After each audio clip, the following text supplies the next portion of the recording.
पयले सुवातेर उलोवनीत फेस्ताची परबी दिता सगळे गोंयचे लोकांक आनी गोंयान आमचे गोंयचो इतलो संख्येन लोक येवन जो सेंट फ्रांसीस झेवियरा आपलो मोग दाखयलो तें एक्सपोजिशन आसून दी हें फेस्ता मीस आसून दी दुसरी मिसां आसून दी दाखयलें की खरें तो गोंयचो साहेब म्हूण आनी हांगा तरेतरेचे लोक येयला एक जावन लोक येयला इतलो बावार्द तेंचो आसा हे पेट्रन सेंटाचेर आनी तेका लागून हांव एक सांगपाक सोदतां this particular place called Goa and this exposition is a religious function supposed to be, but it brings all communities together, all religious people together, which has been appreciated by none other than the Vatican delegation led by the Cardinal Tagle, Luis Tagle, who came as a representative of Pope Francis.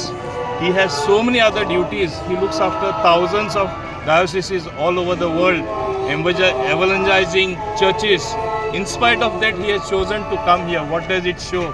That Goa, and particularly this particular feast and the relics of Saint Francis Xavier, is, I think, a message of sorts, as is the theme here, to the human beings in this world, to humankind, that ultimately we all are one. We are God's children, and we should promote the goodness, promote happiness, and not be against each other in terms what you see today, whether you look at the polity of this country or whether you look elsewhere. Also, it is a strong message that if I may recollect, Prime Minister Shri Narendra Modi ji had invited Pope Francis. Now I think it is a foregone conclusion. We will expect him to visit India sooner than expected, because after seeing the preparation of the collaboration between the state government and the church authorities in Goa, there was a special comment from Cardinal Luis Tagle that I will convey all this to His Holiness the Pope Francis.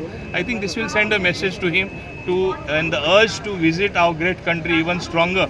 And I am sure that our Honorable Prime Minister will make it happen. And if Pope Francis comes to India, certainly Goa will be on his itinerary, which all of us are waiting for, all Goans are waiting for, irrespective of any religion. So I say this is a classic example of the classiest collaboration between the people of Goa, its government, and the church and the clergy. Thank you. Thank you, sir.